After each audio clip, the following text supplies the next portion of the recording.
આજે તમારી આગળ પ્રભુ ઈસુએ તમારા માટે શું કર્યું છે એ વાત કરવા માંગુ છું. आज मैं तुम्हारे सामने प्रभु यीशु मसीह ने हमारे लिए क्या किया है वो आपको बताना चाहता हूँ. પ્રભુ ઈસુની પાસેથી ખાસ જે આશીર્વાદો છે બીજા કોઈથી મળતું નથી, તે આશીર્વાદો પ્રાપ્ત કરવા માટે આપણે શું કરવા જોઈએ તે પણ હું કહેવા માંગુ છું. और प्रभु यीशु के पास जो आशीष मिलती है, ऐसी आशीष जो संसार हमें नहीं दे सकते, उस आशीषों को पाने के लिए हमें क्या करने की जरूरत है हम सीखेंगे. So today morning I am going to tell what Jesus has done for you, and also how can you receive the blessing that nobody else can give you, and you can receive directly from Jesus. How is it possible? These are the things I am going to tell you. आज सवारे आ बातમાં આપણે ખાસ ધ્યાન આપવાના છે. और आज सुबह ये बात पे हमें बहुत ही ध्यान से सुनने की પ્રભુ जरूरत है. ઈસુ તો આવ્યા આજે લગભગ 2000 વર્ષ પૂરા થઈ ગયા છે. प्रभु यीशु का आए हुए इस संसार में 2000 साल से ज्यादा हो પ્રભુ चुका है. ઈસુ આવ્યા તેની આગળ લગભગ 500 વર્ષ પહેલા યશાયા પ્રબોધક દુનિયામાં આવ્યા. तो प्रभु यीशु मसीह के आने से पहले यशाया प्रबोधक जो था वो 500 साल पहले आए थे. તેના દ્વારા સ્પષ્ટ રીતે પ્રભુ ઈસુ કેવા કામો કરશે એની આગાહી આપવામાં આવ્યો હતો. और यशाया प्रबोधक के द्वारा प्रभु इस संसार में आके कैसे कैसे कामों को करेगा उसकी भविष्यवाणी की गई थी. અને તેના ઉપરથી આજે આપણે વિચાર કરવાના છે. એના ઉપરથી આપણે વિચાર કરવાના છે. और उसी बातों पे हमें आज सोचने की जरूरत है, सोचेंगे. કારણ એ તો પ્રભુ ઈસુનું જે ચિત્ર બહુ સ્પષ્ટ રીતે ત્યાં બતાવે છે.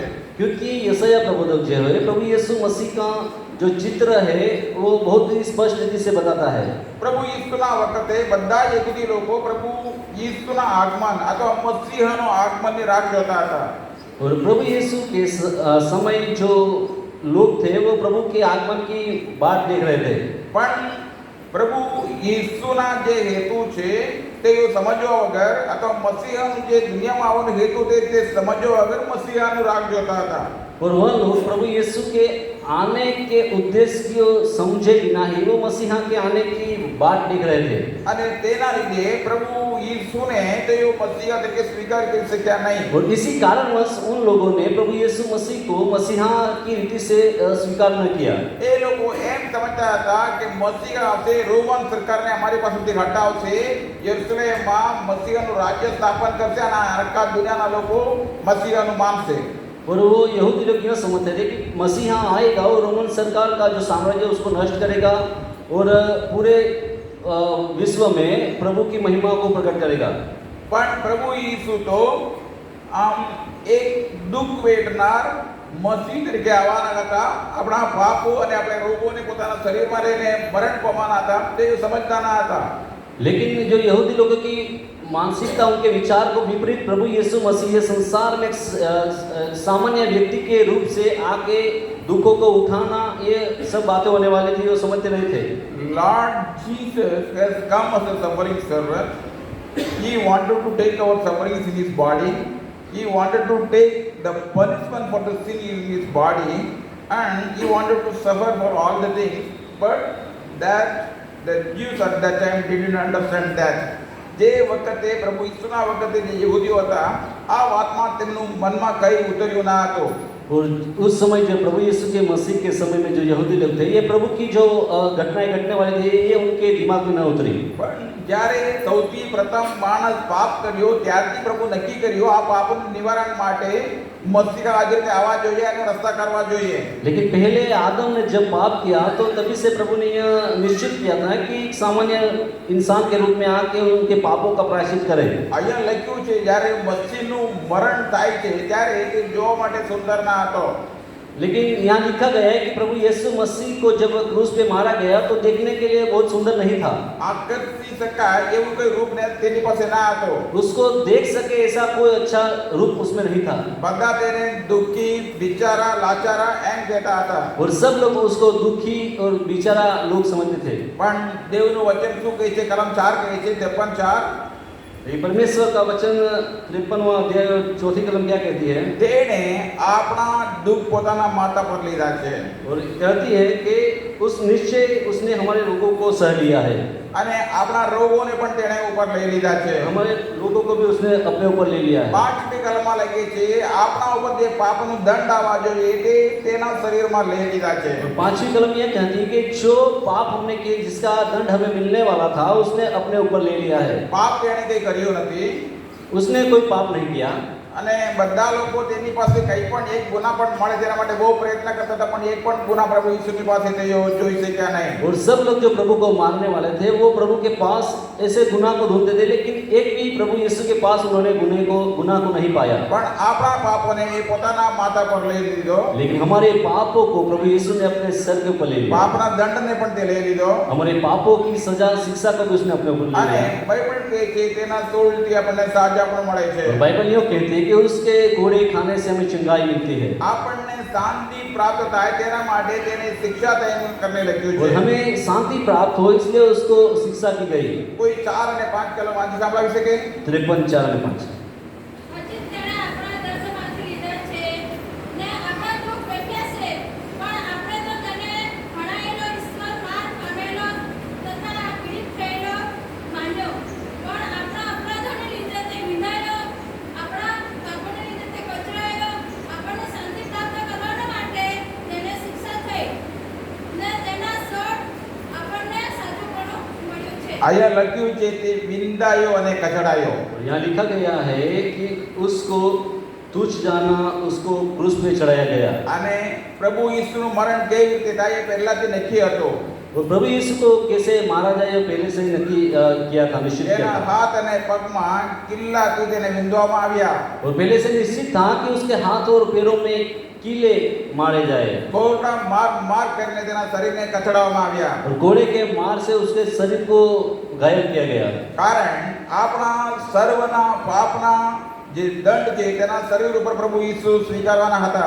क्योंकि हमारे जो पाप थे, उसकी जो सजा हमें मिलने वाली थी, वो प्रभु यीशु ने अपने ऊपर ले लिया था. અને બીમારીના લીધે શરીરમાં જે દુઃખો વેદના સંકટ આવે છે તેને પણ તેને શરીર પર લઈ લેવાના હતા. और बीमारियों के कारण शरीर में, देह में जो संकट और समस्या आती है, वो भी प्रभु ने अपने ऊपर ले लिया. એટલા માટે પ્રભુ ઈસુ આપણા વતી આપણને કલ્યાણ થાય, આપણને શાંતિ થાય તેના માટે એ બધું પોતાના શરીર પર લઈ લીધા. ये प्रभु यीशु ने क्यों किया? कि हमें हमारा कल्याण हो, हम अच्छे रहे, चंगे रहे, इसलिए प्रभु ने यह सब किया. હાલેલુયા. हालेलुया. બોલો પ્રભુ ઈસુ મસીહ કી. આપણે બધાને ખબર છે પ્રભુ ઈસુનું મરણ કેવી રીતે થયું. और हमें सबको पता है कि प्रभु यीशु का मृत्यु कैसे हुआ. પ્રભુ ઈસુ જ્યારે પકડીને લઈ જાય તે આખી રાત એ ઊંઘ્યો નથી. और जब प्रभु यीशु को परसवादी करा, उसको पकड़ा गया, तो वो पूरी रात सोया नहीं था. આપણે તો એને ગુરુવાર રાત કહીએ છીએ, પણ યહૂદી લોકો પ્રમાણે શુક્રવારની શરૂ ક્યાં થાય છે? ગુરુવાર સાંજથી શુક્રવાર શરૂ થાય છે. और उस दिन को हम गुरुवार के रात बोलते हैं, लेकिन यहूदी लोगों के लिए वो शुक्रवार की सुबह थी. એ બીજી રીતે કહેવાય તો શુક્રવાર પ્રારંભ થયા ત્યાંથી બપોરે 3 વાગ્યા સુધી તે દુઃખ અને દુઃખ વેઠતા હતા. और दूसरी रीति से कहे तो शुक्रवार की सुबह से लेकर दोपहर तक उसने अपने शरीर के ऊपर सब दुखों को उठा लिया. એક દિવસ રાત્રે ગતસેમને વાડીમાં જઈને પ્રાર્થના કરે છે. લોહીનું જે પરસેવો છે, પરસેવા તેના શરીરમાં લોહીનું રૂપમાં નીચે પડે છે. और जब प्रभु ने उससे पहले गतसेमन की वाड़ी में क्षण प्रार्थना करने गए, तो उसका जो पसीना था वो लहू के नाई वहां टपका. હજુ તે પ્રાર્થનામાંથી ઉઠ્યા તેટલામાં તેને પકડવા માટે આવી ગયા હતા. जब प्रभु यीशु प्रार्थना में से उठे ही थे कि उसको पकड़ने के लिए वहां के सरकार के लोग आए थे. પહેલા યાજકની પાસે લઈ જાય છે.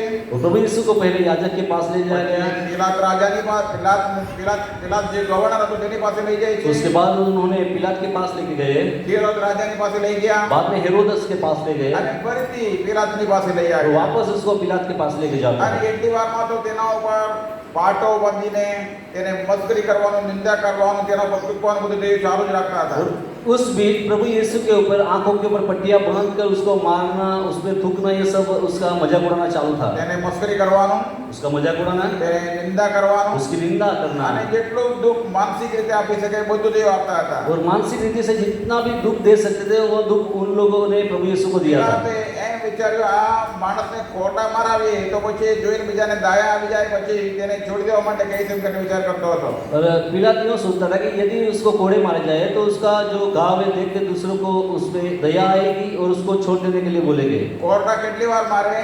40 વાર મારવામાં આવે છે. उसको कोड़े कितने बार मारे गए? 40 बार. પણ ભૂલથી 40 નું 41 થઈ જાય તો પછી ગુનો થઈ જાય. लेकिन भूल से 40 का 41 यदि मारा जाए तो वो एक गुनाह है। એટલે 40 વાર પૂરા નહીં મારે એટલે 39 થાય એટલામાં તો એ બંધ કરી દે છે. इसलिए 40 बार नहीं लेकिन 39 बार उन्होंने मारा और बंद किया।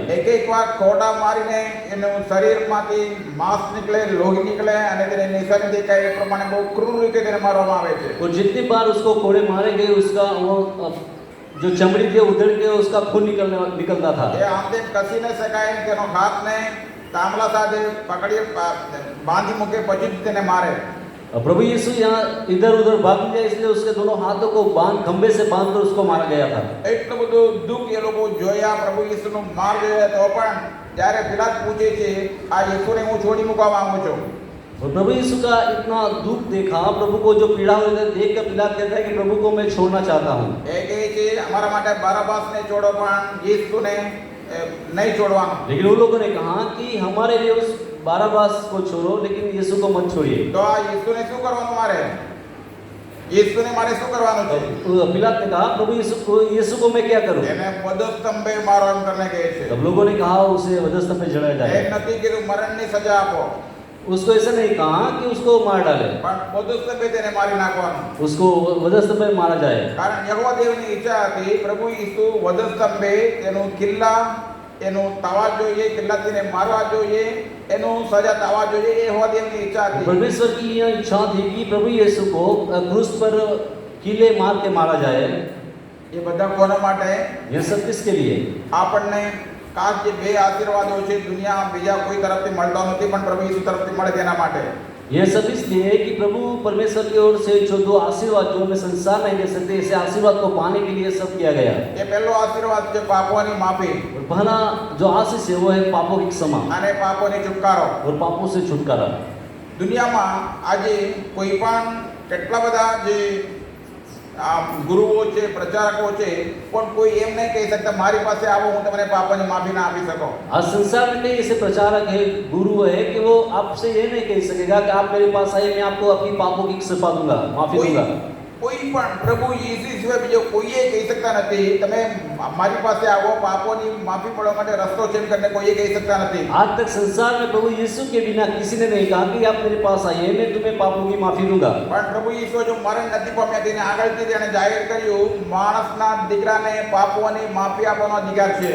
और प्रभु यीशु मरे नहीं थे, उससे पहले उसने यह कहा था कि मनुष्य के पुत्र को पापों की क्षमा देने का अधिकार है। કારણ તે જાણતા હતા માણસના પાપોની માફી મળે તેના માટે પ્રભુ ઈસુએ પોતે શું કરવાના તે પહેલાથી જાણતા હતા. क्योंकि प्रभु यीशु ये जानते थे कि लोगों को पापों की माफी मिले उसके लिए उसको क्या करना है ये सब कुछ जानता था। પ્રભુ ઈસુને પાપોની માફી મળે એટલું જ નહીં પણ પાપોનું પરાક્રમ અથવા પાપોનું જે બંધનમાંથી પણ આપણે છોડાવે છે. और प्रभु यीशु हमें पापों से माफी देता है इतना नहीं लेकिन उसके जो बंधन है उसका पराक्रम उससे छुड़ाता है। જે માણસોને વર્ષોથી જે ખરાબ ટેવો છૂટતું નથી અથવા પાપોમાંથી બહાર આવી શકતા નથી એ બધાને પ્રભુ ઈસુના નામમાં છુટકારો પણ મળે છે. और आज जो लोग हैं गलत व्यसन से बाहर नहीं निकल पाते उन सब बातों से प्रभु छुड़ाता है। પ્રભુ ઈસુ દ્વારા તમને પાપોની માફી મળે છે, પાપોમાંથી તમને છુટકારો પણ મળે છે. प्रभु यीशु के द्वारा तुम्हें पापों की माफी और पापों में से छुटकारा मिलता है।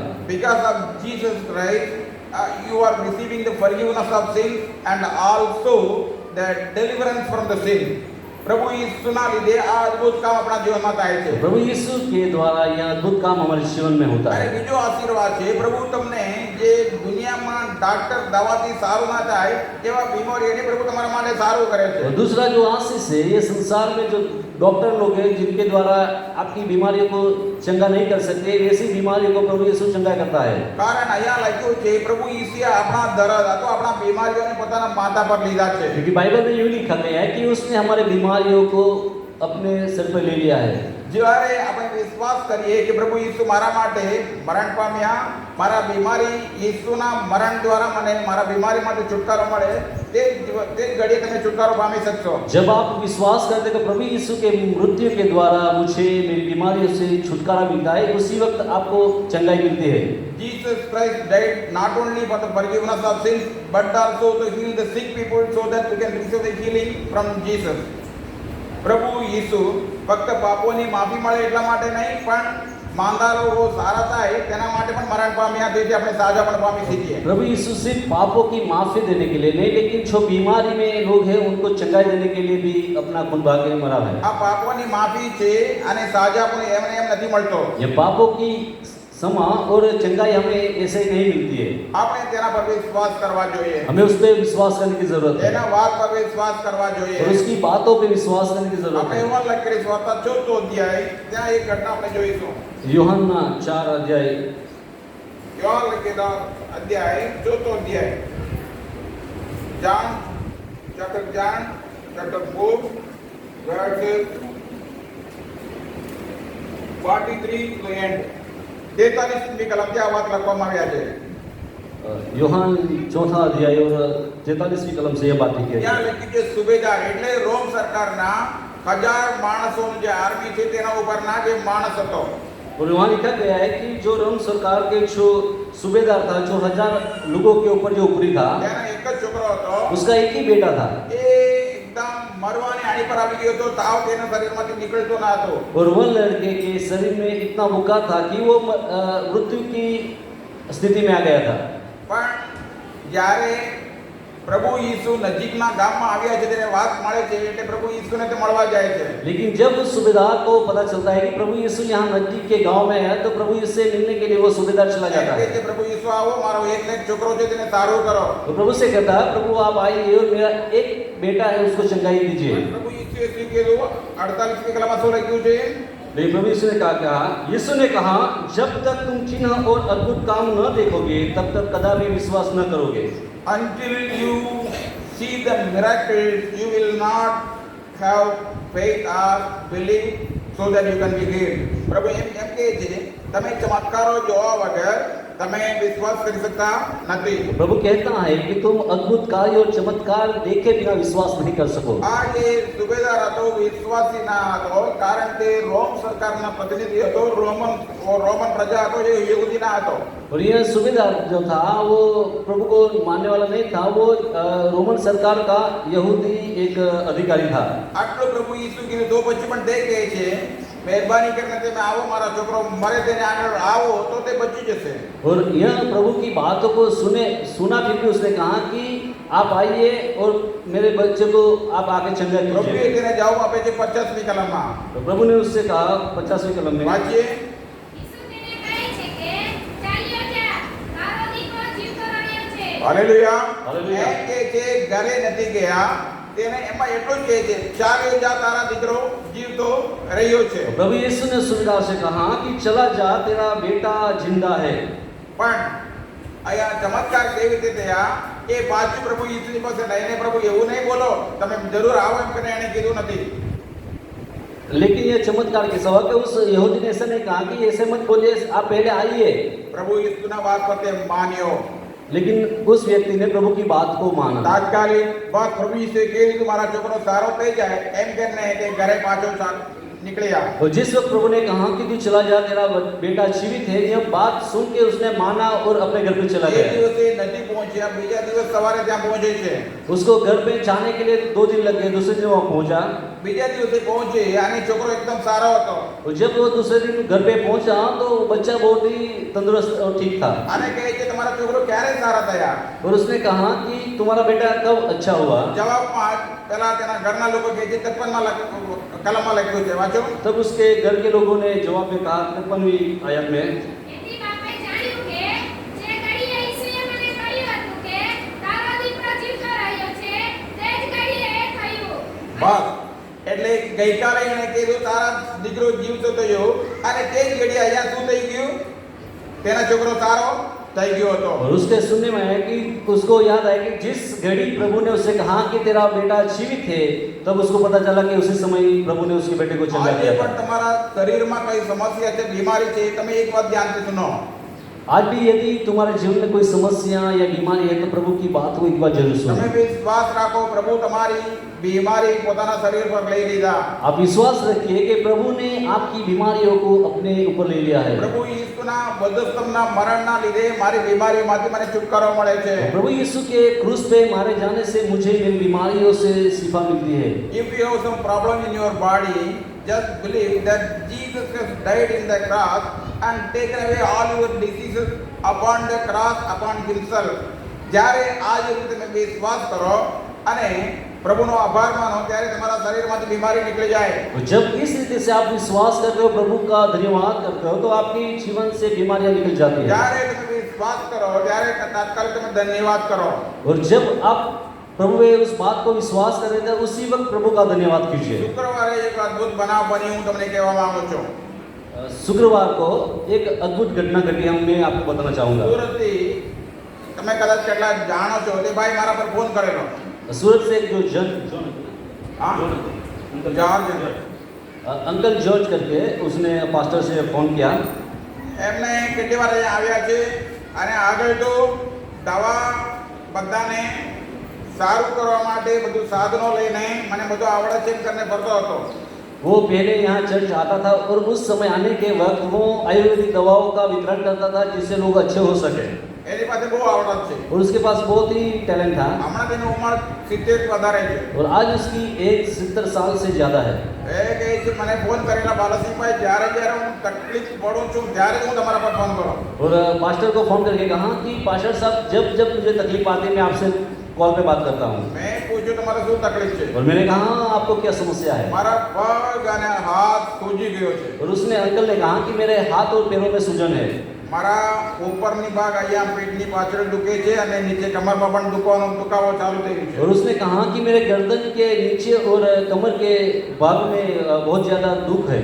પ્રાર્થના કરો આ દુખાવો નીકળી જાય, મારા સોજો ઉતરી જાય, મારે સારી રીતે ઊંઘવા જોઈએ. और अंकल ने पास्टर से कहा कि आप अभी प्रार्थना कीजिए कि मेरा जो दर्द है वो निकल जाए और जो सूजन है वो भी निकल जाए. મેં પ્રાર્થના કરી. और मैंने प्रार्थना की. બહુ લાંબી પ્રાર્થના મારી રહેતી નથી. मेरी प्रार्थना बहुत लंबी नहीं होती है, 1 મિનિટ પણ નથી રહેતી. 1 मिनट भी नहीं लगा. મેં એટલું જ કીધું, मैंने इतना कहा, પ્રભુ યેસુના નામમાં प्रभु यीशु के नाम से સોજાઓ તો ઉતરી જાઓ. जो सूजन है वो निकल जाए. યેસુના નામમાં यीशु के नाम से જે દુખાવો થાય છે શરીરમાં એ બધું નીકળી જાય. जो शरीर का जो दर्द है वो निकल जाए. અને યેસુ મસીહ કે નામ में प्रभु यीशु के नाम से આમેન. आमीन. તે પણ આમેન બોલ્યા લેકે બોલો લાગ્યા. और अंकल ने भी आमीन बोला. પછી હું પણ સૂઈ ગયો, તે પણ સૂઈ ગયો. और रात देर हो चुकी थी इसलिए सो गए. બીજા દિવસે સવારે પાછો 8 વાગે ફોન આવ્યો. और दूसरे दिन सुबह 8 बजे वापस कॉल आया. વિચાર કરવા લાગ્યા પાછું કઈ તકલીફ પાછી. और मैंने सोचा फोन आया, कॉल आया तो कुछ तकलीफ नहीं होगा. એ કે જે યેસુ મસીહ કા નામ में તમે જો કે આદેશ આપો છો તાત્કાલિક થાય છે. और મને उस- પણ આશ્ચર્ય લાગે એમ કહે છે. अंकल ने कहा कि आपने जो यीशु मसीह के नाम से आदेश दिया वो काम हुआ है. મારા 50% સોજો उतरी ગયું છે. और उस अंकल ने कहा कि मेरा 50% जो सूजन था वो निकल गया है. એક રાત में 50% સોજો उतरी ગયો. एक नाइट में 50% जो सूजन था वो પણ निकल गया. બાકીના 50% પણ આજે નીકળી જાય और એના માટે તમે પ્રાર્થના કરો. और आज प्रार्थना कीजिए कि जो बाकी का 50% जो सूजन है वो भी निकल जाए. મારા મનમાં વિચાર આવ્યો मेरे मन में यह सोच आई. કે આરામ કરતો તો આડા પડ્યા એટલે સોજા उतरी ગયું છે. मैंने सोचा कि वो ऐसे सोया होगा इसलिए उसका पैरों का सूजन निकल એટલે गया. પાછું હું તેને આડા પડીને તમે આરામ કરમ કરીને કહું તો પછી એમ જ પ્રાર્થના કરો. फिर मैंने सोचा, मैंने कहा कि तू आप आराम कीजिए, या फिर मैंने सोचा प्रार्थना करूं. અને પ્રભુના આત્મા ના પાડે તમે આવું નહીં બોલો. लेकिन प्रभु की आत्मा ने मुझसे कहा इसे मत बोलिए, કારણ એ પ્રભુ દ્વારા ચમત્કાર થયો છે. क्योंकि ये प्रभु के द्वारा चमत्कार એ हुआ. આડા પડ્યા ઊંઘી ગયા તેના લીધે નહીં. वो सो के उठा इसलिए नहीं. એટલે પાછી મેં પ્રાર્થના કરી फिर वापस मैंने प्रार्थना की અને પછી તે દિવસ નીકળી ગયું. શનિવાર ગઈકાલનો વાત છે. और वह दिन निकल गया. और कल की बात है, સાંજે પાછો એણે ફોન કરેલા. कल शाम को वापस उसने अंकल ने कॉल किया. બાલાસિંહ સાહેબ એકદમ બિલકુલ મારું સોજા પણ ઉતરી ગયું, એકદમ સારો થઈ ગયો. और अंकल ने कहा कि पास्टर साहब मेरा पैरों का सूजन एकदम निकल गए और सब दुख अच्छे हो गए. તમારા બેંકનો ખાતા નંબર મોકલાવો, હું પૈસા મોકલાવવા માંગુ. और अंकल ने कहा आपका अकाउंट नंबर भेजिए, मैं पैसे भेजूंगा. મને ખબર હતી તે બહુ માણસ મુશ્કેલીમાં છે, સંકટમાં છે એટલે મુજે- મેં મોકલાવ્યો ના હતો. और मुझे पता था कि वो अंकल जो है बहुत ही ज़्यादा समस्या में चल रहा है, इसलिए मैंने अकाउंट नंबर नहीं भेजा. પણ પાછું પણ બીજી વાર ફોન કરીને હજુ મને માંગતા હતા એટલે ત્યાર પછી મેં મોકલાવ્યો. वापस उन्होंने दूसरी बार कहा, इसलिए मैंने भेज दिया. એટલા માટે કહું છું इसलिए कहता हूँ, પ્રભુ યેસુ તમારા દુઃખ લઈ જાય એવા તમારે વિશ્વાસ કરવા જોઈએ. अब यीशु ने आपके दुखों को ले लिया है, ये हमें विश्वास करने की You जरूरत है. have to believe that Jesus has taken away all your disease and problems in his body. પ્રભુ યેસુ આપણા દુઃખ બધું લઈ લીધા અને વિશ્વાસથી આપણે તેની પાસે જઈ શકીએ છીએ. प्रभु यीशु ने हमारे सारे रोगों को दुखों को ले लिया, इस कारण हम उसके पास विश्वास से जा सकते અને हैं। વિશ્વાસીઓ છો તમે બધા. और आप सभी लोग विश्वास પ્રભુ करें, યીશુ પર વિશ્વાસ કરો છો. प्रभु यीशु पे विश्वास करते हो। તમે પણ કોઈ બીમારી લોકોને આ રીતે પ્રાર્થના કરી શકશો. आप भी किसी बीमार व्यक्ति के लिए इसी रीति से प्रार्थना कर सकते यीशु हो। मसीह के नाम में कहता हूँ, यीशु मसीह के नाम से कहता પેટનું हूँ, દુઃખ તો નીકળી જાઓ. वो पेट का दर्द निकल जाए, નીકળી જશે. निकल जाएगा। તમારા કામના લીધે નહીં કે સામર્થ્યના લીધે નહીં, પણ તે પ્રભુ યેસુનું નામ છે, તે સામર્થ્યવાન નામ છે. પ્રભુ ઈસુએ જે કામ કર્યું છે તેના લીધે આ બીમારી નીકળી જાય છે. और यह काम प्रभु यीशु ने जो काम हमारे लिए किया, उसके द्वारा ये बीमारियां निकल जाती है। It's not because of that you have received some special powers and things that people are getting healed. Nothing. But because of the name of Jesus and the power associated with the name of Jesus, people are getting healed when you order to leave the diseases, to leave the body. જ્યારે પ્રભુ ઈસુના નામમાં જે સામર્થ્ય છે, પ્રભુ ઈસુએ બધું તમે જે કર્યું છે એ તમે સમજીને ઈસુના નામમાં તમે આદેશ આપો ત્યારે બીમારી ગાયબ થઈ જાય છે. प्रभु यीशु के नाम में जो सामर्थ्य हो, प्रभु यीशु ने जो वजह पे क्रूस पे जो काम किया, उसको याद करके उसके नाम को महिमा देते हो, तो ये काम होता है। મેં કીધું બે આશીર્વાદ પ્રભુ તમને આપે છે. मैंने कहा आपको प्रभु दो आशीष देता है। એમાં સૌથી મોટો આશીર્વાદ કઈ છે? उसमें सबसे बड़ा आशीष कौन सी है? એ પાપોની માફી છે. वो है पापों की माफी। લોકો ઘણા બધા એ સમજતા નથી. लोग यह समझते नहीं, બીમારી સારું થઈ જાય તો ઠીક છે એમ કરીને વિચાર કરે છે. वो लोग सोचते हैं कि बीमारी ठीक हो जाए तो अच्छा है। પ્રભુ ઈસુ પોતે તેના દ્વારા આપણને આ સમજણ આપે છે. तो प्रभु यीशु ये अपने द्वारा यह बातों को हमें समझाता है। માથે લખેલી સુવાર્તા 16મો અધ્યાય 26 કલમ એમ કહે છે, मत्ती 16:26 का योग कहती જો है, માણસ આખું જગત મેળવે, यदि इंसान पूरी सृष्टि को पाए પોતાનું જીવમાં હાનિ પામે, તેમને પાપોની માફી નથી મળતું, लेकिन अपने जीवन की हानि पाए और अपने पापों से माफी न તો पाए, નરકની કાયદે તેને બચાવી શકતા નથી. तो नरक की खाई से उसे कोई छुड़ा नहीं આ सकता। દુનિયામાં એટલું બધું ધન દોલત હતા, તેનું કઈ કામમાં તે ના આવે. इस संसार में उसका कितना भी धन दौलत होगा, वो कहीं काम कुछ काम का नहीं होगा, 1% પણ ફાયદો નથી. 1% भी फायदा नहीं। અને પ્રભુ ઈસુની પાસે એક દિવસે એક માંદા માણસને લાવ્યા. एक दिन प्रभु यीशु के पास एक बीमार व्यक्ति को लाया गया ઝાપડામાંથી નળિયા કાઢીને ઉપરથી એક માણસને નીચે મોકલાવે છે. और छत को हटा के वहां से उस व्यक्ति को प्रभु के पास उतारा गया, તે લકવાથી બીમારી પીડેલા હતો. और उस व्यक्ति को लकवे की बीमारी लगी थी। પ્રભુ ઈસુની આગળ મૂક્યા. और उस व्यक्ति को छत हटाकर प्रभु के आगे रखा गया, બહારના દ્વારથી લઈ આવી શક્યા નથી, પણ આમ બહુ ભીડ હતી. क्योंकि वो दरवाजे से नहीं ला सके, क्योंकि दरवाजे में बहुत ज्यादा भीड़ थी। એ લાવાવાળા અને બીમારીવાળાનો એક જ હેતુ હતો, લકવા બીમારીમાંથી તેને સાજાપણું મળશે. और जो बीमार व्यक्ति को लाने वाले का मन में यह इच्छा थी कि प्रभु के पास लाने से उसको उस लकवे से चंगाई मिलेगी। પણ પ્રભુ ઈસુએ શું કીધું? ये प्रभु ने क्या कहा? તારા દીકરા તારા પાપ માફ થયા છે. प्रभु ने उस बीमार व्यक्ति से कहा कि बेटे तेरे पाप को माफ किया गया। ત્યાં ભાઈ ભાઈ જાણતા બીજા ઘણા બધા લોકો ત્યાં બેઠા હતા. और वहाँ पे कई लोग जो पुराने नियम को जानने वाले लोग थे, એ લોકો એમ કહેતા હતા પાપોની માફી તો સિર્ફ યહોવા દેવ આપી શકે. આ માણસ કેવી રીતે और પાપોની वो लोग માફી ये આપી શકે? सोचते थे कि पापों की माफी सिर्फ यहोवा परमेश्वर दे सकता है, ये आदमी कैसे दे सकता है? પણ પ્રભુએ એક પ્રશ્ન પૂછે છે. लेकिन प्रभु उनसे एक प्रश्न करता है, આ માણસને હું એમ કહું પાપોની માફી મળે, બીજું કહું તું ઉઠ ચાલ, આ બેમાં કઈ સહેલું છે? और प्रभु ने उन लोगों से कहा कि इस व्यक्ति से मैं कहूँ कि तुझे तेरे पापों से माफी मिली है, या फिर यूं कहूँ कि उठ तू अपने बीमारी से चंगा हुआ है। બંને સહેલું ના હતી. उन दोनों में से सहला कौन सा है? હું તમને કહું છું, આજે પણ કોઈ માણસને દુનિયામાં બીજા પ્રભુ સિવાય આ અધિકાર આપવામાં આવ્યા નથી કે બીમારી કોઈ પણ બીમારીને સારું કરી શકે, અથવા કોઈ પણ પાપીઓને માફી આપી શકે. रिवाज में आपसे कहना चाहता हूँ कि संसार में प्रभु यीशु के बिना यह अधिकार किसी को नहीं दिया गया कि वो पापों की माफी दे सके અથવા બીમારીઓને સારું કરી શકે. या फिर बीमारियों को चंगा कर सके। કોઈ જવાબ આપવા વગર એમ જ બેઠા હતા. और वहाँ जितने लोग थे खामोश बैठे थे। પ્રભુએ તે કીધું, प्रभु ने कहा, તને કહું છું તારું ઉઠ અને તારું बिस्तरो लेने चाल. प्रभु ने उस व्यक्ति से कहा उठ और अपना जो सामान है वो लेके चलता हो। એ દિવસ કઈ દિવસ હતું ખબર છે? वो दिन कौन सा था पता है? યહૂદી લોકોના વિશ્રામ દિવસ હતો. और वह दिन यहूदी लोगों का विश्राम दिन था। વિશ્રામ દિવસમાં તેઓ આમ જેમ ચર્ચમાં બેસીએ તે પ્રમાણે સભાસ્થાનમાં બેસી શકે, વચનો સાંભળી શકે અને એ કામ કરી શકે, પણ બિસ્તરો લઈને ચાલવાનું મનાય છે. और विश्राम के दिन यहूदी लोगों के अनुसार उस दिन सिर्फ जो आराधनालय उसमें जाके परमेश्वर के वचन को सुन सकते हैं, उसके अलावा कोई भी काम नहीं कर सकते. આ માણસ બિસ્તરો લઈને ગયો એટલે કે જો કે આ તો વિશ્રામ દિવસ છે તો કેમ આવું કરે છે? और जब वो आदमी ने अपने बिस्तर को उठा के चलने लगा तो उन लोगों ने कहा कि आज तो विश्राम करने तू यह काम क्यों कर रहा એ है? માણસ એટલું જ કીધું જે માણસે મને સારું કર્યું તેણે કીધું તો ઊંટ અને ચાલે એટલે હું જાઉં છું ભાઈ. और उस व्यक्ति ने उन लोगों से कहा कि जिस व्यक्ति ने मुझे चंगा किया उसने कहा तू उठ और चलता हो, इसलिए मैं ये कर रहा हूँ. પ્રભુ ઈસુની પાસે આજે પણ આ આશીર્વાદ મળે છે. तो प्रभु के पास आज भी यहाँ आशीष मिलती है.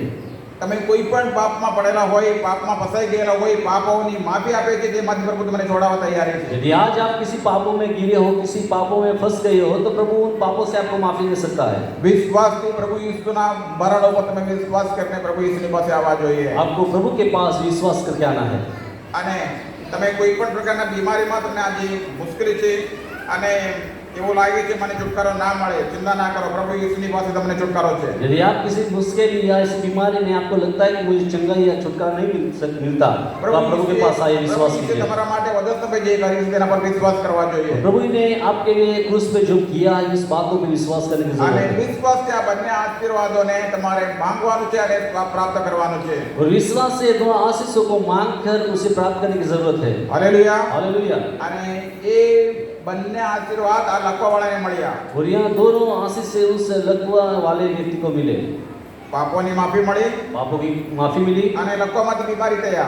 और लकवे की बीमारी से चंगा हुआ. પછી પ્રભુ ઈસુ તેને કહે છે फिर प्रभु यीशु ने उनसे कहा, હવે પછી તું પાપ ના કર, अब के बाद तू पाप मत करना, નહીં તો પછી વધારે મુશ્કેલી આવી જશે. नहीं तो ज्यादा मुश्किल समय અહીંયા જે आएगा. સુબેદાર હતો તે પણ તેની વાત પણ અહીંયા લખવામાં આવ્યા और છે. यहाँ जो आगे जब देखिए सूबेदार थे उसके बारे में भी लिखा गया है. જ્યારે પ્રભુ ઈસુ તમારા જીવનમાં કાર્ય કરે जब प्रभु यीशु आपके जीवन में काम करता તમારા है પૂરા મનથી પ્રભુ ઈસુની પાછળ ચાલવા માટે તૈયારી રહેવા और જોઈએ. आप अपने पूरे मन से प्रभु के पीछे चलने के लिए तैयार हो जाए. અને અહીંયા 53 કલમ પાછી વાંચીએ 4 અને 53 જોહા. તેથી આપણે જાણ્યું કે જે ઘડીએ ઈસુએ મને કહ્યું હતું કે તારો દીકરો જીવતો રહ્યો છે, તે જ ઘડીએ થયું. અને તેણે પોતે તથા તેના ઘરના સગળાએ વિશ્વાસ કર્યો. પોતે તથા તેના ઘરના સગળાએ વિશ્વાસ કર્યો.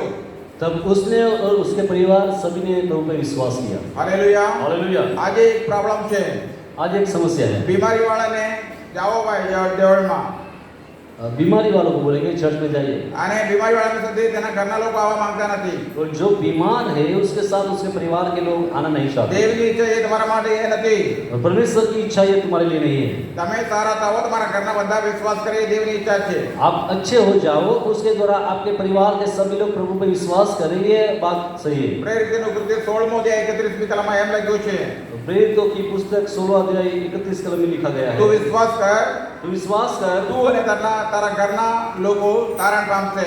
तब तू और तेरे परिवार के लोग उद्धार पाएंगे. ઘરમાં એક જણ વિશ્વાસમાં આવે તારણ પામે એટલું જ નહીં, ઘરના બધા લોકો તારણ પામે એ દેવની ઈચ્છા છે. और परिवार में से एक ही व्यक्ति आके विश्वास करे, उद्धार पाए, ये प्रभु की इच्छा नहीं है. परिवार के हर एक व्यक्ति प्रभु के पास आए, उद्धार पाएगा.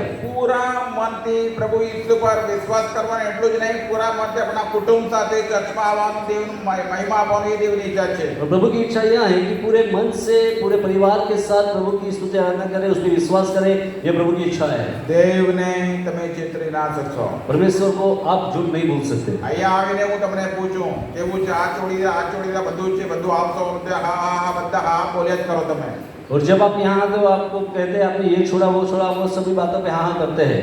અને પછીથી કઈ નહીં, હવે મારા કઈ કામ કરને તમે પ્રભુને છોડી દેવા માંગો તો તમે તમારા ઉપર પોતે ઉપાધિ લઈને મૂકો છો. लेकिन उसके बाद यदि जब आप चंगे हो जाते हो और बाद में प्रभु को छोड़ देते हो, तो उसका मतलब है आप अपने ऊपर और भी ज्यादा विपत्ति મેં लाते એક हो. ને એવા ઘણા તો બધા લોકોને મેં જોયા છે. आज कई ऐसे लोगों को मैंने देखा है. એક દાખલો હું તમને આપવા માંગુ और છું. एक उदाहरण मैं आपको देना चाहता हूँ. યુવાન છોકરો હજુ લગ્ન નથી થયો, एक जवान लड़का जिसकी शादी न हुई કઈ थी, બીમારી હતી તેને કઈ ખબર નથી, उसके कुछ बीमारी थी, उसको पता नहीं था. દવાખાને લઈ ગયા, उसको दवा खाने लेके गए, ટ્રીટમેન્ટ ચાલુ કર્યા, उसकी ट्रीटमेंट चालू हो गई, પણ છેલ્લે ડોક્ટર ના પાડી દીધા. लेकिन लास्ट में डॉक्टर ने उसको ना बोल दिया, કારણ તે કંઈ પણ પીએ ખાય તો તાત્કાલિક ઉલટી થાય, ડોક્ટરથી પણ તે બંધ ના થાય. क्योंकि वह जो लड़का था जो खाए कुछ पिए तो उससे वॉमिटिंग होती थी, वो डॉक्टर से बंद ना हुई थी, પાણી પણ નહીં ટકે. उसके पेट में पानी भी टिक ना सकता था। એટલે ડોક્ટર કહેવા લાગ્યા એના શરીરમાં કંઈ થાય જશે તો પછી અમારા ટ્રીટમેન્ટનું કામ આપે. એનો કંઈ ટકતું નથી, અમારાથી કંઈ નથી, અમને ડોક્ટર ના પાડી દીધા. और इसलिए डॉक्टर ने कहा कि यदि वो कुछ खाएगा, कुछ उसके पेट में रहेगा तो हम ये उसकी ट्रीटमेंट कर सकेंगे, नहीं तो આ उसको બનાવ नहीं कर સાચો सकते। બનાવ છે. और यह सत्य घटना है। પછી કોઈએ કીધું કે બાલસિંહભાઈ આવે છે તેને એ પ્રાર્થના કરે એટલે સારું થાય, એટલે આમ કરીને પછી મને બીજા લોકો દ્વારા લઈ ગયા ત્યાં. और किसी लोगों ने उनसे बात की कि एक पास्टर है बाला सिंह भाई करके, वो आएगा प्रे करेगा तो अच्छा हो जाएगा। હું ત્યાં ગયો, और मुझे वहाँ बुलाया गया, मैं वहाँ गया, મોક્ષ માર્ગ ધર્મ તે પાળતા હતા. और वो लोग मोक्ष मार्ग का धर्म मानने वाले लोग थे, ચુસ્ત હિન્દુ ધર્મવાળા. चुस्त हिंदू लोग थे, મટન માંસ તેમનું વાત જ નહીં કરે કદી. और वो लोग मटन मच्छी नहीं खाते थे, उसके बाद भी नहीं करते थे। મેં કીધું मैंने પ્રાર્થના कहा કરીશ પ્રભુ તમને સારું કરશે. मैं प्रार्थना करूंगा प्रभु तुम्हें चंगाई देगा, જ્યારે ચંગાઈ છે ત્યારે પૂરા મનથી તમારા ઘરના લોકો પ્રભુ યીશુની પાછળ ચાલવા लेकिन જોઈએ. जब चंगाई मिलती है तो पूरे मन से पूरे परिवार के लोग प्रभु के पीछे चलने की जरूरत है। તમારે જાણવા જોઈએ પ્રભુ કેવા છે, મહાન છે, તમને સમજ પડશે. તમને જ્યારે બધું જોશો ત્યારે પૂરા મનથી પ્રભુ યીશુની પાછળ તમે ચાલો. और तुम्हें जानने की जरूरत है कि प्रभु ने जो काम किया है वो देख के प्रभु के पीछे आप पूरे मन से चले। મેં એક ગ્લાસ પાણી મંગાવીને પ્રાર્થના કરીને તો એ છોકરાને કીધું પાણી પીવો. और मैंने एक गिलास पानी का मंगवाया और उस गिलास में पानी के ऊपर प्रार्थना के ऊपर कहा कि इस बेटे को पिलाओ, સરસ પાણી પી લીધા, કઈ ઉલટી ઉલટી કઈ થયું નથી. और उस लड़के ने वो पानी पूरा पी लिया, उसको वॉमिटिंग नहीं हुई। બધા વિચાર કરતા થઈ ગયા. और सब सोचने लगे, પછી તે બધા કહે તમે જમીને જવા જોઈએ. और उस सब लोगों ने, परिवार के लोगों ने कहा पास्टर से कि आप खाना खा के जाइए। કઈ નહીં હું જમીને જાઉં. और पास्टर ने कहा ठीक है मैं खाना खा के जाऊंगा, મને સરસ આસન બનાવી આપ્યા, और मुझे अच्छा बैठने के लिए जगह तैयार किया, બેસવા માટે એક પાટલો મૂક્યા, और बैठने के लिए कुछ रखा, પછી વાસણ મૂકવા માટે બીજા પાટલા મૂક્યા, और बर्तन को रखने के लिए कुछ रखा, અને બહુ ભયભીત સાથે જે ગુરુને મારા કહી દીધું મારા પાસે પાણી લાવ્યા. બહુ અને બહુ નમ્રતાથી બહુ સારી સેવા કરી મારે. बहुत ही मान पूर्वक जैसे गुरु को मानते हैं उस रीति से मुझे मान के बहुत ही नम्रता से मेरी सेवा करी એ उन्होंने। રીતે છોકરાને પણ જમવાનું આપે, એ પણ મારી સાથે ખાય. और मैंने कहा हाँ उस बेटे को भी आप मेरे साथ खाने के लिए बिठाइए, એને પણ તાળી બનાવે તેના માટે પણ ખાવાનું और લાવ્યા. उस बेटे को भी बिठा के खाना खिलाया। પ્રાર્થના કરી અને મેં પણ ખાઈ લીધું, છોકરો પણ ખાઈ લીધો, ઉલટી નથી થઈ, એકદમ સારો થઈ ગયો. और खाने से पहले हमने प्रार्थना की और बेटे ने भी खाया और बेटे को वॉमिट नहीं हुई, वो चंगा हो गया। બધા વિચાર કરતા થઈ ગયા, और सब सोचने लगे, આનંદમાં આવી ગયા. सब खुश हो गए। અને પછી હું નીકળતો હતો ત્યારે બાલસિંહભાઈ પાછું એકવાર તમને બોલાવશો, તમારે આવવું પડશે. और जब मैं वहाँ से निकला तो उन लोगों ने कहा कि पास्टर साहब वापस हम बुलाएंगे, आप जरूर आना। મેં વિચાર કરેલા અઠવાડિયામાં તમને બોલાવીશું કરીને કીધું. और मैंने सोचा कि इसी हफ्ते वो लोग मुझे बुलाएंगे। અઠવાડિયે ગયું, 2 અઠવાડિયે ગયું, 3 મહિનો ગયું, 1.5 માસ ગયું, તો પણ નથી બોલાવ્યા. और एक हफ्ता, 2 हफ्ता, महीना, 1.5 महीना हो गया लेकिन उन्होंने नहीं बुलाया। જે માણસ મને પ્રાર્થના કરવા માટે લઈ ગયા હતા તેને પૂછ્યું હું થયું ભાઈ, એ લોકો મને બોલાવવાના હતા, હજુ કે બોલાવ્યા નથી, છોકરો કેવું છે? और जिस व्यक्ति ने मुझे उस परिवार में प्रार्थना करने के लिए गए थे उससे मैंने कहा कि वो लोग मुझे बुलाने वाले थे, अभी तक क्यों नहीं बुलाया? છોકરો મરી ગયો છે. और उसने कहा कि वो लड़का मर गया। મેં કીધું તે દિવસે તો પાણી પણ પીધું, ખાવાનું પણ બધું, કેવી રીતે મરણ પામ્યું? और मैंने कहा कि उस लड़के ने उस दिन खाना भी खाया, पानी भी पिया, फिर कैसे हुआ ये सब? કેમ શા માટે મને પ્રાર્થના કરવા માટે એમને નથી બોલાવ્યા? क्यों उन्होंने मुझे प्रार्थना के लिए नहीं बुलाया? એ લોકો એમ વિચાર કર્યા કે હજુ પાછું બોલાવીએ તો પછી આપણે બધા આ મોક્ષ માર્ગ ડોમર છોડીને પ્રભુ ઈસુની પાછળ ચાલવા જોઈએ, કે આપણા માટે સારો નથી. આપણા બધા આજુબાજુવાળા બધા દુનિયાના લોકો આપણે બોલકે આપણા વિશે શું વિચાર કરે, એમ કરીને તે વિચારમાં પડી ગયા. और उन्होंने कहा कि वो लोग यह सोचने लगे कि यदि हम पास्टर को वापस बुलाएंगे तो हमें अपना जो धर्म है, मजहब है, उसको छोड़ के प्रभु के पीछे चलना पड़ेगा, पूरे परिवार सहित।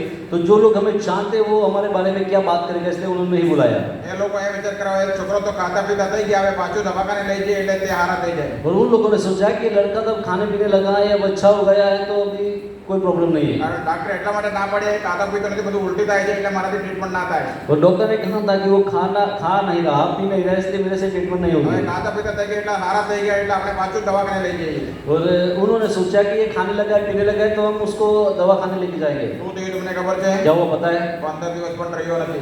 15 दिन की वो लड़का नहीं रहा, ખલાસ થઈ ગયો। खत्म हो गया। પ્રભુની આગળ જ્યારે તમે કંઈ વાત કરો એમાં તમે ફેરફાર કરો, પ્રભુ જાણે છે અને તેનો બદલો તમારા જીવનમાં આવશે। यदि आप प्रभु के सामने कोई निर्णय लेते हैं और उस निर्णय को पूरा नहीं करते, अपनी बातों से फिरते, तो प्रभु सब बातों को जानने वाला है। આપણે બાધા ચડાવી અનેક વાર कई बार हम બાધા ચડાવે બાધા वाचा जो लेते हैं એટલે પ્રભુ મારો સારો થઈ જાય તો હું આમ કરીશ, और हम सोचते हैं कि प्रभु मेरे लिए ये करेगा तो मैं ये करूंगा, મને નોકરી મળી જાય તો હું આમ કરીશ, मुझे नौकरी जॉब मिलेगी तो मैं ये करूंगा, મારા છોકરાનો લગ્ન થઈ જાય તો હું આમ કરીશ। और मेरे बेटे की शादी जो है तो मैं ये करूंगा। પ્રભુ કોઈને વાદા ચડાવવા માંગતા और નથી, प्रभु किसी के पास वादा नहीं मांगता। પણ તમે વાદા ચડાવો તો પછી તમારા વાતમાં મનમાં જે નક્કી કર્યું તે ચોક્કસ પ્રભુને આ કરવા જોઈએ। लेकिन एक बार यदि आपने ये जो वादा प्रभु से किया है, उस वादे को पूरे करने की जरूरत है। ના કરો તો નુકસાન તમારું થાય, यदि आप उस वादे को पूरा नहीं करते तो आपका नुकसान होगा। કારણ તમે પ્રભુની આગળ જે બોલો છો પ્રભુ સાંભળે છે અને તેનો જવાબ તમારી પાસે લે છે। क्योंकि जो प्रभु के सामने आप बोलते हो, प्रभु सुनता है और उसका जवाब देता है। હાલેલુયા। हालेलुया। બાળા હું તમને કહું છું, ये मैं आपसे कहता हूँ, પ્રભુ તમને આ બે આશીર્વાદો આજે આપી શકે છે। प्रभु आज तुम्हें ये 2 आशीष दे सकता है। જો તમારા જીવનમાં પાપની માફી મળી ગયા છે તેની ખાતરી છે તો તમને ધન્ય છે। यदि आपके जीवन में आपको अपने पापों की माफी मिली, ये जो आपको अनुभव है, तो आपको धन्य है। તમે એમ કહી શકશો મારા પ્રભુએ મને પાપની માફી આપી દીધા, મને ખાતરી છે। और आप यह कह सकते हैं कि मेरे परमेश्वर ने मुझे पापों की क्षमा दी है और मुझे ये उसका अनुभव है। તો તમે એક આશીર્વાદિત વ્યક્તિ છો, तो आप एक आशीर्वादी व्यक्ति हैं, કારણ કે તમે પ્રભુ ઈસુની પાસે ગયા, क्योंकि आप प्रभु के पास गए, પાપની માફી માંગ્યા, पापों की माफी मांगी, પ્રભુ ઈસુ મને પાપની માફી આપે એમ કરીને વિશ્વાસ કર્યા और प्रभु के पास जाके विश्वास किया कि प्रभु ने मुझे मेरे पापों से माफी दी અને है। પ્રભુએ તમારા જીવનમાં અનુભવ કર્યા છે। और प्रभु ने आपके जीवन में ये अनुभव दिया है। અને બીજી બાબત છે, और दूसरी बात है, જો તમારા જીવનમાં રોગો નથી આજે સારી તંદુરસ્તીમાં છે, પ્રભુ તમને સારું કરે છે, પ્રભુ તમે આભાર માનો। यदि आपके जीवन में रोग समस्या बीमारी है और प्रभु उससे आपको चंगा करता है, तो आप प्रभु का धन्यवाद करें। પણ તમારા જીવનમાં હજુ કઈ શંકા છે, મને પાપાની માફી મળી છે કે નહીં, મને ડાઉટ છે, लेकिन तुम्हारे जीवन में कुछ ऐसी बातें हैं जो आपको मन में सोचने पर मजबूर करते हैं कि मुझे पापों की माफी मिली है या नहीं, તો તમને જરૂર પાપાની માફી મળવા જ જોઈએ, તેની ખાતરી તમારા જીવનમાં હોવા જોઈએ। तो आपको अपने जीवन में पापों की माफी मिलनी चाहिए, आपके जीवन में निश्चित होना चाहिए। જે બીમારી બીજાથી સારું નહીં થાય તે બીમારી પ્રભુ તમને સારું કરી શકે એના માટે પણ તમે પ્રાર્થના કરવા જોઈએ। और जो बीमारी બીજાથી સારું નથી થતું એ પ્રભુ તમને સારું કરે તેના માટે વિશ્વાસ કરવા જોઈએ। जो बीमारी आपके जीवन में जो दूसरे चंगा नहीं कर सकते, वो बीमारी प्रभु आपको चंगा करे, ये आपको विश्वास करने की जरूरत है। વિશ્વાસ શાનું કરવાનું છે? विश्वास क्या करना है? પ્રભુ ઈસુ વધસ્તંભે प्रभु इसने क्रूस पर મારા પાપોની માફી મળે मेरे पापों की माफी मिले, તેના માટે उसके लिए મારા પાપોનો દંડ मेरे पापों का जो शिक्षा थी તેના શરીર પર લઈ લીધા। उसने अपने ऊपर ले लिया। મને રોગોમાંથી છુટકારો મળે मुझे अपने रोगों से छुटकारा मिले, તેના માટે उसके लिए વધસ્તંભે और क्रूस पर મારા રોગોને પણ પ્રભુ ઈસુએ લઈ લીધા। मेरे रोगों को भी प्रभु ने ले लिया। એ વાત પર વિશ્વાસ કરવા જોઈએ। यह बातों पे मुझे विश्वास करना है। જો પ્રભુ ઈસુ મરણ પામ્યા વધસ્તંભે પછી તેને દાઢી દીધા ઉઠ્યા નથી તો પછી તમારો વિશ્વાસ બેહદ છે। यदि प्रभु यीशु क्रूस पे मारा गया और गाड़ा गया और जिंदा नहीं हुआ, तो आपका विश्वास करना व्यर्थ है। પણ પ્રભુ ઈસુ જીવતા ઉઠ્યા છે, लेकिन प्रभु यीशु जिंदा होकर उठा है સાબિતી કર્યો છે। और ये साबिती है, એ દેવનો દીકરો છે, वो परमेश्वर का पुत्र है, સાચો દેવ છે। सच्चा परमेश्वर है। બાળકો હિંમતથી તમે દેવની પાસે આવી શકશો यो आप हिम्मत के साथ प्रभु के पास आ અને सकते हैं। તમારી તમામ જે કઈ સમસ્યા છે આ બે બાબતથી થાય છે दुनियाમાં અંદર। और तुम्हारे जीवन में जो भी समस्या है, या 2 बातों के द्वारा आपको छुटकारा मिलता है। દુનિયામાં મોટા ભાગના સમસ્યા પાપના લીધે બીમારીના લીધે થાય છે और संसार में ज्यादातर समस्या ये पाप और बीमारी के द्वारा होती है। અને આ બંને સમસ્યા માટે પ્રભુ ઈસુની પાસે સમાધાન છે। तो ये दोनों समस्याओं के लिए प्रभु के पास मार्ग है। શું તમે તૈયારી છો? क्या आप तैयार है? તો તમે વિશ્વાસ કરવા તૈયારી હોય તો પ્રભુ ઈસુ તમને મદદ કરવા માટે તૈયારી यदि आप विश्वास करते हो तो प्रभु आपको मदद करने के लिए तैयार તમને है, સાજા આપવા માટે તૈયારી છે आपको चंगाई देने के लिए तैयार है, તમને माफी આપવા માટે તૈયારી છે आपको माफी देने के लिए वो तैयार है। આપણે प्रार्थना કરવાના છે हम प्रार्थना करने આવો वाले આપણે हैं। ઘૂંટણમાં રહીને प्रार्थना કરીએ आइए इस वक्त हम अपने घुटनों पे आएंगे। એક ગીત ગાઈશું ત્યારે તમારે એની પાછળ જવાનું ગીત ગાવાની જરૂર નથી પણ ત્યાંથી સાંભળીને પ્રભુને આભાર માનો પ્રભુ એ વધુ સમય તમારા માટે જે કર્યું છે તેના માટે પ્રભુને આભાર માનો ધન્યવાદ કરો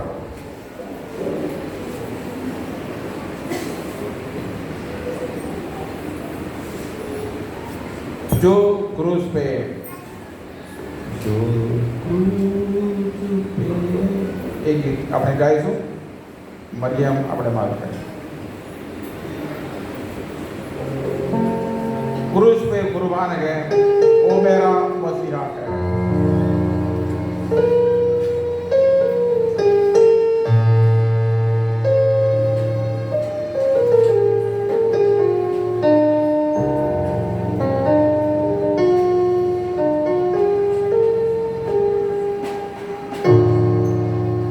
जो क्रूज पे कुर्बान जो मेरा मसीहा हर जगह जो सिखाए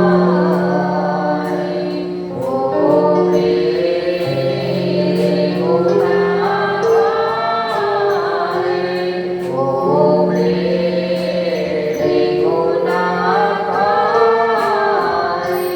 जो क्रूस पे कुर्बान वो मेरा मसीहा हर जगह जो सिखाए वो मेरे गुनाह वो मेरे गुनाह इस दुनिया में मेरे गुनाहों से मेरे गुनाहों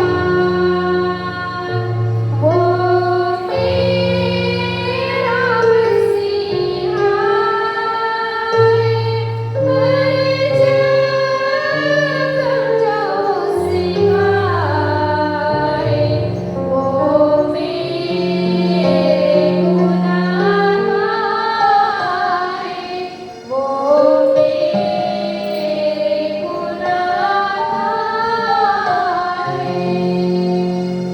હું તમારા માટે ખાસ પ્રાર્થના કરવા માંગુ છું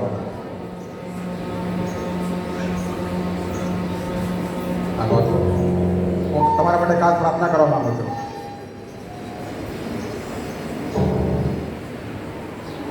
मैं आपके लिए खास प्रार्थना करना चाहता हूँ जो તમારી પાસે આજે પાપોની માફી મળી છે તે ખાતરી નથી તો તમારા જગ્યામાં તમે ઊભા થાઓ यदि आपको अपने जीवन में आपको पापों की माफी मिली है, ये आपको निश्चित नहीं है, तो आप अपनी जगह पे खड़े होंगे। એ અવશ્ય છે તમારે પાપોની માફી તમારે મેળવવા જોઈએ ये जरूरी है कि आपको पापों की माफी लेने की जरूरत તમને है। એવું લાગે છે મને મારી પાસે ખાતરી નથી પ્રભુ યीशु મને પાપોની માફી આપી છે તો તમારા જગ્યા પર ઊભા થાઓ તમારા માટે હું પ્રાર્થના કરીશ यदि आपको ऐसा लगता है कि मुझे मेरे पापों से माफी नहीं मिली, तो आप अपनी जगह पे खड़े होंगे। प्रभु आपको पापों की माफी देने के लिए तैयार તમે है। જ્યાં હોય ત્યાં જ ઊભા રહો आप जहाँ हैं वहीं पे खड़े रहे। કેટલા ઊભા થાય છે જલ્દીથી जल्दी से आप खड़े हो सकते हो। તમારા આંખ ખોલીને બીજા ઊભા થાય કે નીચે જોવાનું નહીં તમારા માટે તમે ઊભા થાઓ आपको ये देखने की जरूरत है कौन खड़ा हुआ है। आपको यदि लगता है आपको पापों की माफी नहीं मिली, तो आप अपनी जगह पे खड़े हो जाइए। પ્રભુ યीशु તમારા પાપોના માટે तो यीशु ने आपके पापों के लिए જે કંઈ કરવા જોઈએ એ બધું સંપૂર્ણ રીતે કરી નાખ્યું છે. जो कुछ करना है वो अपने रीति संपूर्ण किया है. તમારા વિશ્વાસથી પ્રભુની પાસે જવા જોઈએ, आपको प्रभु के पास विश्वास के साथ जाने की जरूरत है. પાપોની માફી માંગવા જોઈએ और पापों की माफी मांगने की जरूरत અને है. વિશ્વાસથી સ્વીકારવા જોઈએ. तो प्रभु से विश्वास से माफी स्वीकार करें. દેવના વચન એમ કહે છે, परमेश्वर का वचन यूँ कहता है, જેટલા તેના નામ પર વિશ્વાસ કરે છે जितने उसके नाम में विश्वास करते हैं તેઓને उनको દેવના પુત્ર થવા માટે उसके पुत्र बनने के लिए અધિકાર આપ્યો છે. अधिकार दिया है. ક્યારે પુત્ર થવાનો અધિકાર મળે છે? कब हमें उसका पुत्र बनने का તમારા अधिकार मिला? પાપોની માફી થાય ત્યારે જ અધિકાર મળે जब છે. हम अपने पापों से माफी लेते हैं तब. મારી પાછળ પાછળ બોલો, मेरे पीछे बोलिए, પ્રભુ ઈસુ, प्रभु यीशु, હું પાપી છું, मैं पापी हूँ. હું વિશ્વાસ કરું છું કે તમે મારા માટે દુનિયામાં આવીને મરણ પામ્યા. મારા પાપનો દંડ તમારા શરીર પર વધુ સ્તંભે તમે ભોગવી લીધા. પ્રભુ ઈસુ, મને તમારી પાસે પાપોની માફી મળે છે એ વિશ્વાસથી હું તમારી પાસે આવું છું. હું પાપી છું, મારા પર દયા કરો, મને પાપોની માફી માંગો, મને પાપોની માફી આપો, મને પાપોની માફી આપો. મારા અંદર આવો, વાસ કરો. જે પાપોમાં આજે હું પડ્યો છું એ પાપોમાંથી મને જોડાવો, કારણ તમારી પાસે પાપોની માફી મળે છે અને પાપોમાંથી છુટકારો પણ મળે છે. હું વિશ્વાસ કરું છું મને તમે પાપોની માફી આપી છે